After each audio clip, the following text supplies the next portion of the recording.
정부는 침체한 부동산 시장 회복을 위해 대출 규제를 큰 폭으로 완화했습니다. 대출을 늘려 유동성을 확대해 거래를 활성화하기 위해서인데요.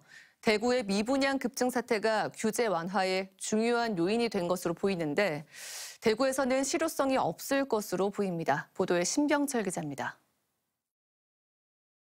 정부는 부동산 시장을 회복시키기 위해 대출 규제 완화 카드를 꺼내들었습니다.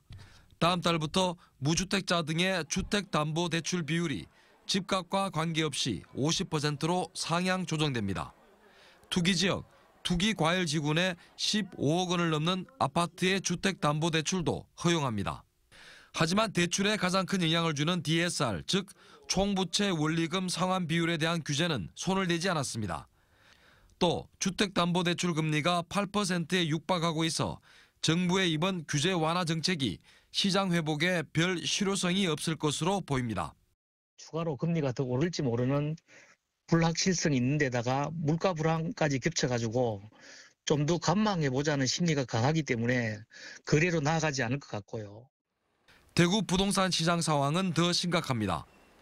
미분양 아파트가 1만 가구를 넘어섰습니다.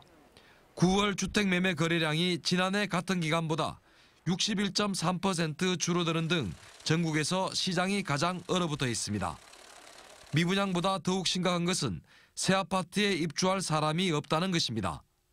오는 2024년 말까지 대구에는 7만 5천 가구가 입주 예정돼 있어 대규모 미입주 사태가 우려됩니다. 대구 같은 경우에 1년에 우리가 수요 예측을 해보면 한 12,500호 정도 필요하다고 보여지거든요. 그 물량으로 따지면 거의 6년치, 7년치 가까운 물량이 3년 안에 쏟아지는 거죠.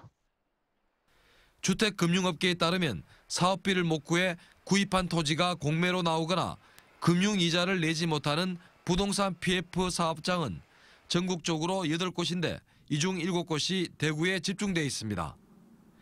정부가 대출 규제 완화 카드를 내놨지만 늘어나는 미분양과 향후 몇 년간 이어질 것으로 보이는 대규모 미입주라는 악재를 안고 있는 대구 부동산 시장을 녹이기에는 역부족일 것으로 보입니다. MBC 뉴스 신병철입니다.